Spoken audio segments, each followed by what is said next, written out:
Next जो हमने topic देखना है वो है फंक्शंस ऑफ स्टॉक एक्सचेंज। देखो अभी हमने पढ़ा कि स्टॉक एक्सचेंज क्या होता है। बेसिकली एक ऐसा इंस्टीट्यूशन जो किसी भी एग्जिस्टिंग सिक्योरिटीज को सेल और परचेज करने का एक प्लेटफॉर्म प्रोवाइड करता है, उसको हम लोग बोलते हैं स्टॉक एक्सचेंज। अब एक स्टॉक एक्सचेंज क्या क्या फंक्शंस परफॉर्म करते हैं, तो सबसे पहला function providing liquidity and marketability to existing securities. यहाँ पे ध्यान रखना है कि ये स्टॉक एक्सचेंज एग्जिस्टिंग सिक्योरिटीज को लिक्विडिटी और मार्केटेबिलिटी दोनों प्रोवाइड करते हैं। अब ये लिक्विडिटी क्या होता है, मार्केटेबिलिटी क्या होता है, समझो इसको।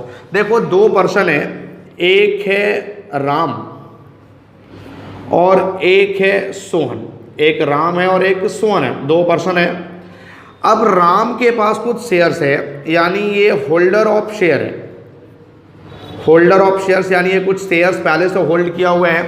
और ये जो श्याम है ये वांट टू होल्ड शेयर्स, ये वांट टू होल्ड शेयर यानी शेयर्स होल्ड करना चाहते हैं। इसका मतलब क्या हुआ कि जो राम है उसके पास शेयर्स हैं और जो सोहन है इसके पास पैसे हैं, ये शेयर्स खरीदना चाहता है। तो यहाँ पे बेसिकली अगर राम को अपना शेयर्स बेचना है, इसको पैसे की नीड है, राम के पास शेयर्स है, इसको पैसे की नीड है, तो ये पैसा इसको कहाँ मिलेगा, स्टॉक एक्सचेंज सेकेंडरी मार्केट में आके मिलेगा। और अगर सोहन के पास पैसे हैं, उसको शेयर्स खरीदना है, वो शेयर्स खरीदना चाहता है, तो वो शेयर्स उसको कहाँ मिलेंगे, स्टॉक एक्सचेंज में। तो इस स्टॉक एक्सचेंज में आकर के ये राम अपना शेयर्स जो है ये सेल कर सकते हैं। सेल करेगा तो इसको कुछ पैसे मिल जाएंगे। और जो सोहन है उसके पास पैसे थे, वो शेयर्स खरीदना चाहता था, तो यहाँ पे ये कैश राम को देकर के शेयर्स खरीद सकते हैं। तो राम के पास जो शेयर था वो कन्वर्ट हो गया कैश में, तो राम को क्या मिला, लिक्विडिटी मिला। लिक्विडिटी का मतलब हमने बताया था अवेलेबिलिटी ऑफ कैश। तो राम के पास शेयर थे, उस शेयर्स को कैश में कन्वर्ट कर लिया, लिक्विडिटी मिला। और सोहन जो था इसके पास पैसे थे, इसको शेयर्स चाहिए थे, तो यहाँ पे शेयर्स इसने खरीदा, यानी इसको अच्छा मार्केट मिल गया। अच्छा मार्केट मिलने का मतलब कि अब शेयर्स को खरीद और बेच सकते हैं। तो सोहन को एक अच्छा मार्केट मिल जाता है स्टॉक एक्सचेंज में आकर के, और राम यानी किसी पर्सन को एक लिक्विडिटी मिल जाती है। तो ये लिक्विडिटी और मार्केटेबिलिटी दोनों प्रोवाइड करता है। नेक्स्ट है हमारे पास provides pricing of existing securities. अब एग्जिस्टिंग सिक्योरिटीज का एक प्राइस सेट करके देना, ये भी स्टॉक एक्सचेंज का फंक्शन है। अब प्राइस सेट करके देने से क्या मतलब है, देखो किसी भी एग्जिस्टिंग सिक्योरिटी का एक बेसिक प्राइस तो होता ही होता है, लेकिन वो प्राइस जो होता है वो अप और डाउन करते रहता है ड्यू टू मार्केट फोर्सेस। अब मार्केट फोर्सेस क्या है, मैंने आपको बताया था। देखो मार्केट फोर्सेस क्या होती है कि बेसिकली मार्केट फोर्सेस में दो चीजें आती है, एक डिमांड और एक सप्लाई। कि ये हमारा डिमांड है और ये हमारा सप्लाई है। तो जहां पे भी ये दोनों एक दूसरे को इंटरसेक्ट करते हैं, ये हमारा एक बेस्ट प्राइस होता है।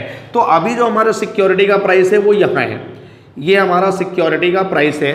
बट जैसे ही इस मार्केट फोर्सेस में चेंजिंग होगा, यानी डिमांड और सप्लाई में चेंज होगा, तो हमारे सिक्योरिटीज का प्राइस भी क्या होगा, चेंज हो जाएगा। सपोज कि जो डिमांड है वो इंक्रीज कर रहा है, तो डिमांड जब इंक्रीज करता है तो ये यहाँ पे आ गया। अब देखो प्राइस जो है वो यहाँ आ गया, तो प्राइस यहाँ से यहाँ गया, यानी प्राइस इतना बढ़ गया। तो जैसे हमारा डिमांड इंक्रीज किया, प्राइस क्या हो जाएगा, बढ़ जाएगा। और अगर सप्लाई इंक्रीज करता है तो प्राइस क्या हो जाएगा, घट जाएगा।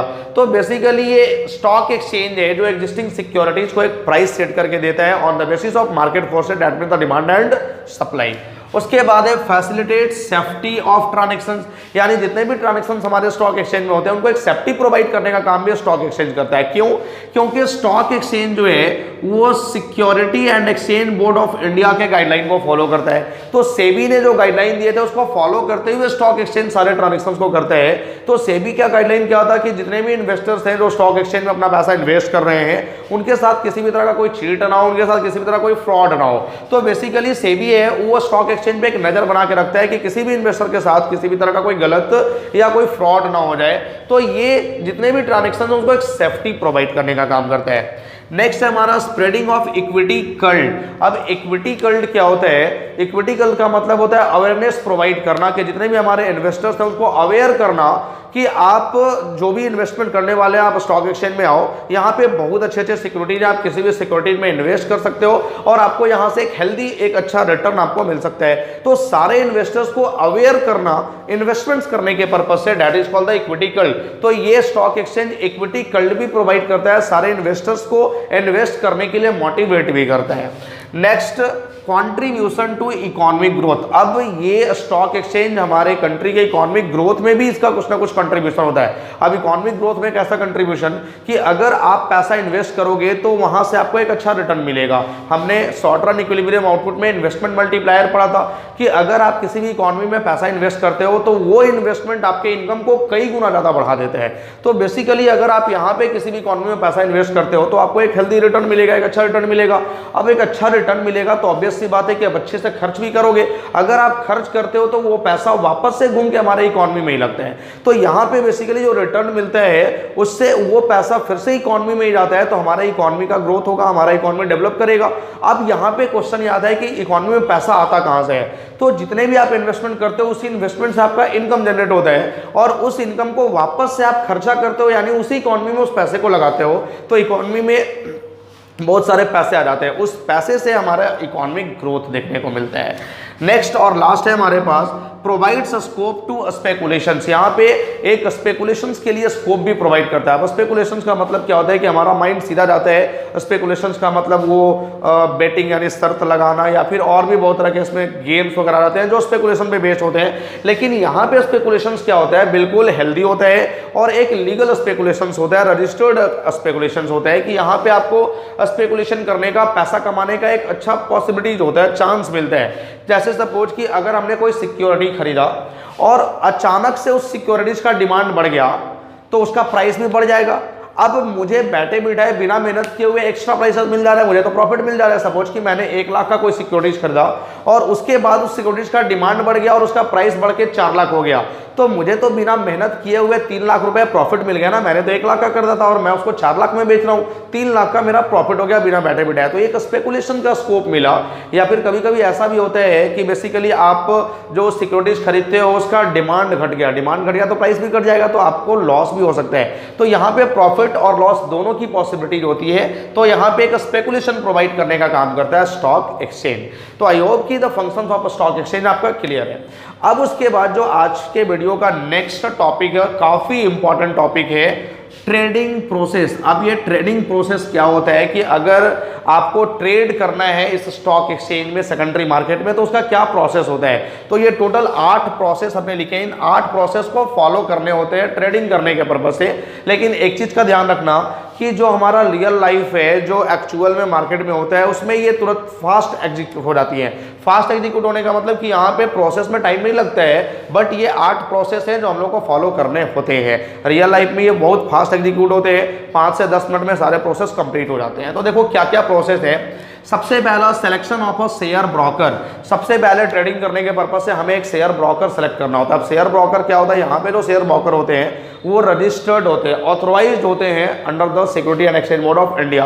तो सबसे पहले हमने एक शेयर ब्रोकर को सेलेक्ट करना है और उसको सारी बातें बतानी है। तो शेयर ब्रोकर आपसे कुछ बेसिक सा डिटेल्स मांगेगा।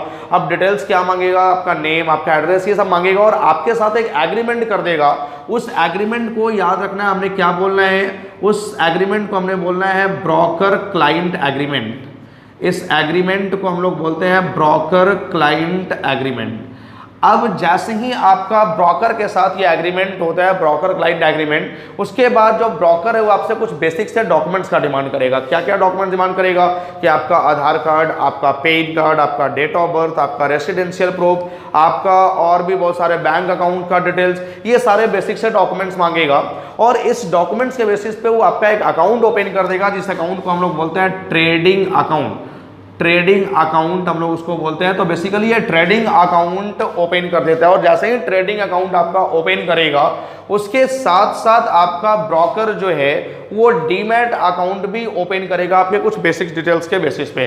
अब ये डीमैट अकाउंट होता क्या है, सबसे पहले ये समझो कि बेसिकली डीमैट अकाउंट क्या होता है। इसको हम लोग बीओ अकाउंट के नाम से भी जानते हैं। बीओ अकाउंट का मतलब होता है बेनिफिशियल ऑनर अकाउंट। अब ये बीओ अकाउंट ओपन कहाँ होता है, बीओ अकाउंट ओपन होता है डिपॉजिटरीज के यहाँ। डिपॉजिटरीज के यहाँ ये ओपन हो जाता है। अब ये डिपॉजिटरी जो होता क्या है, जैसे हम लोग अपना पैसा अगर सेविंग अकाउंट में रखना होता है तो उसके लिए हम लोग को बैंक में सेविंग अकाउंट ओपन करना होता है, उसी तरह से शेयर्स को डिजिटल फॉर्म में रखने के लिए बेसिकली हम लोग डिपॉजिटरीज के यहाँ एक अकाउंट ओपन करते हैं, डीमैट अकाउंट। तो डिपॉजिटरीज को जो ऑपरेट करने वाले लोग हैं उनको हम लोग क्या बोलते हैं, डीपीज, डीपीज के नाम से जानते हैं, डिपॉजिटरी पार्टिसिपेंट्स। तो बेसिकली ये डिपॉजिटरीज में बीओ अकाउंट ओपन होता है, beneficial owner account, demat account. अब ये डीमैट अकाउंट होता क्या है कि पहले हम लोग का जो शेयर्स होता था ना वो फिजिकल फॉर्म में होता था, पेपर के फॉर्म में होता था, तो वो पेपर लंबे समय तक रखे रखे खराब हो जाता था। वो पेपर देखो व्हाइट कलर का पेपर है, लंबे समय तक अगर आप रख देते हो तो वो येलो कलर का हो जाता है और उस पर क्या लिखा हुआ है ये कुछ पता ही नहीं चल पाता है। तो बहुत सारे शेयर्स खराब हो जाते थे, या कुछ शेयर्स जो है वो जैसे दीपावली का सफाई अगर हम लोग करने लगते हैं घर में तो बहुत सारे पेपर्स निकाल के हम लोग बाहर फेंक देते हैं, तो उसमें भी बहुत सारे शेयर्स लॉस हो जाते थे, या फिर बहुत सारे शेयर्स चूहे खा गए तो उसमें भी लॉस हो गए। तो बेसिकली बहुत सारे इन्वेस्टर्स का लॉस हो जाता था। तो अब जो शेयर्स है वो डिजिटल फॉर्म में होते हैं, ऑनलाइन फॉर्म में होता है। तो जितने भी शेयर्स डिजिटल फॉर्म में होते हैं उनको रखने के लिए जो हम लोग अकाउंट ओपन करते हैं उस अकाउंट को हम लोग बोलते हैं डीमैट अकाउंट या फिर बीओ अकाउंट। तो ये अकाउंट आपका जो ब्रोकर है वो ओपन कर देता है। अब जैसे ही आपका अकाउंट ओपन हो जाता है तो आप एक ऑर्डर प्लेस करते हो। ऑर्डर प्लेस करना यानी प्लेस ऑन ऑर्डर का मतलब कि आप ऑर्डर प्लेस करते हो, अपने शेयर ब्रोकर को बताते हो कि मुझे टोटल कितने रुपीज इन्वेस्ट करने हैं और कितने रुपीज के शेयर्स में इन्वेस्ट करने हैं, ये सारे डिटेल्स आप बता देते हो अपने शेयर होल्डर्स को। जैसे ही आप ऑर्डर देते हो शेयर होल्डर्स को, यहाँ पे जो आपका शेयर ब्रोकर है ये ब्रोकर एक स्लिप आपके लिए इशू करता है जिसको हम लोग बोलते हैं ऑर्डर कंफर्मेशन स्लिप। इसको हम लोग बोलते हैं order confirmation slip. Order confirmation slip का मतलब कि ये एक ऐसा स्लिप है जो आपको कंफर्म करता है कि आपका ऑर्डर प्लेस हो चुका है। अब जैसे ही आपका ऑर्डर हो गया तो आपका जो शेयर ब्रोकर है वो क्या करेगा, वो कुछ दिनों तक वेट करेगा, वेट एंड वॉच में रहेगा कि जिस टाइप का आपने ऑर्डर दिया है, जिस टाइप का आपको शेयर चाहिए, मार्केट में उस टाइप का शेयर्स आ रहा है या फिर नहीं आ रहा है। अगर मार्केट में उस टाइप का शेयर आप वेट कर रहा था, उस टाइप का शेयर्स आ गया, तो जैसे ही आपके ऑर्डर के अकॉर्डिंग जो मार्केट का शेयर्स है वो मैच करेगा, ऑर्डर मैच कर गया, उसके बाद आपका ऑर्डर ऑटोमेटिकली एग्जीक्यूट हो जाएगा। एग्जीक्यूट होने का क्या मतलब है कि आपको जिस टाइप का शेयर चाहिए था, मार्केट में अवेलेबल है उस टाइप का सिक्योरिटी, उस टाइप का शेयर, तो आपके फेवर्स में आपका शेयर ब्रोकर वो शेयर्स परचेज कर देगा। और जैसे ही परचेज करेगा तो यहां पे फिर आपको एक स्लिप देगा जिसको हम लोग बोलते हैं trade confirmation slip. Trade confirmation slip क्या है, देखो नाम में ही रखा हुआ है ना, ट्रेड कंफर्मेशन स्लिप, यानी आपका जो ट्रेड है वो कंफर्म हो गया, यानी आपने जिस टाइप का शेयर्स खरीदना था उस टाइप का शेयर्स आपका सारा काम पूरा हो गया, आपके लिए शेयर्स परचेज किया गया। तो इसको हम लोग बोलते हैं एग्जीक्यूट द ऑर्डर। अब जैसे ही आपका ऑर्डर एग्जीक्यूट होता है, आपके लिए शेयर्स परचेज कर दिया जाता है, तो वहां पे एक कॉन्ट्रैक्ट नोट इशू किया जाता है। अब ये कॉन्ट्रैक्ट नोट क्या होता है, the note between the shares broker and investors, कि दोनों के बीच में जो भी एग्रीमेंट हुआ है उस एग्रीमेंट्स के लिए एक नोट इशू किया जाता है कि आपने कितना का शेयर्स खरीदा है, आपको क्या ब्रोकरेज चार्ज देना है, ये सारा डिटेल्स इस कॉन्ट्रैक्ट नोट में होता है। कि अगर इन फ्यूचर किसी भी तरह का कोई डिस्प्यूट अराइज हो रहा है between the share holder investors and broker, तो ये कॉन्ट्रैक्ट नोट ही हेल्प करता है उस डिस्प्यूट्स को सॉल्व करने में। तो ये इशू ऑफ कॉन्ट्रैक्ट नोट हो गया। उसके बाद अब आपका जो शेयर्स है वो डिलीवर हो जाएगा आपके डीमैट अकाउंट में। अब शेयर्स डिलीवर होने का क्या मतलब होता है, जिस डेट पे ये शेयर डिलीवर होता है उसको हम लोग बोलते हैं पे इन डे।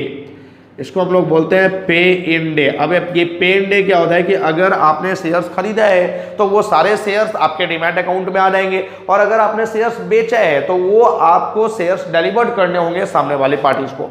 तो जिस डेट पर ये शेयर्स डिलीवर्ड होता है ना हमारे अकाउंट में या फिर हमारे अकाउंट से किसी और के अकाउंट में, उस डे को हम लोग क्या बोलते हैं, पे इन डे।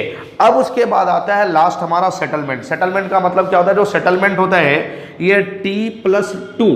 T+2 का मतलब क्या हुआ, transaction plus 2 date. Transaction plus 2 date का मतलब कि जिस दिन ट्रांजेक्शन हुआ उसके 2 दिन के अंदर अंदर आपके अकाउंट में पैसे आ जाएंगे। अगर आपने शेयर्स खरीदा है तो आपको पेमेंट करने पड़ेंगे, और अगर आपने शेयर्स बेचा है तो आपके अकाउंट में पेमेंट आ जाएंगे। तो बेसिकली जो सेटलमेंट होता है ना वो T+2 डेज के आधार पे होता है, और जिस दिन हमारा सेटलमेंट होता है उसको हम लोग बोलते हैं पे आउट डे। पे आउट डे का मतलब कि आपको इसी डेट पे आपको पेमेंट करने हैं अगर आपने शेयर्स खरीदे हैं, आपको शेयर्स बेचे हैं। तो बेसिकली ये प्रोसेस होता है ट्रेडिंग करने का स्टॉक एक्सचेंज मार्केट में। टोटल 8 प्रोसेस, आई होप कि ये सारे प्रोसेस आपको समझ में आए होंगे, बट फिर से मैं बता रहा हूँ रियल लाइफ में ये प्रोसेस जो है वो काफ़ी फास्ट एग्जीक्यूट होते हैं। आप बहुत ईजी वे में फास्ट प्रोसेस में इसको कंप्लीट कर लोगे। तो स्टॉक एक्सचेंज के क्या क्या फंक्शंस हैं, और उसके बाद एक ट्रेडिंग प्रोसेस क्या होता है स्टॉक एक्सचेंज में ट्रेड करने का। तो आई होप कि ये सारा कुछ क्लियर है। आज के वीडियो में बस मैं इतना ही टॉपिक रखूंगा, क्योंकि वीडियो काफ़ी ज़्यादा लेंदी हो रहा है और मैं बहुत ज़्यादा लेंदी वीडियो को लाइक नहीं करता हूं, ताकि आप वीडियो को बहुत अच्छे से वॉच कर पाओ। तो मैं शॉर्ट से शॉर्ट वीडियो बनाता हूं। अब मैं कल इसके लिए नेक्स्ट वीडियो बनाऊंगा, और कल security and exchange board of India क्या होता है और उसके क्या क्या फंक्शंस होते हैं ये बताऊंगा मैं कल के वीडियो पे। तो आज के लिए आप इतना ही नोट्स करो और पीछे का जो पार्ट है इसका रिवीजन भी करते रहो। किसी भी तरह का कोई डाउट होता है कमेंट सेक्शन में आ जाओ, मैसेज करो, इमीडिएटली आपको रिप्लाई किया जाएगा। और वीडियो को लाइक और शेयर भी करते रहो। Thank you.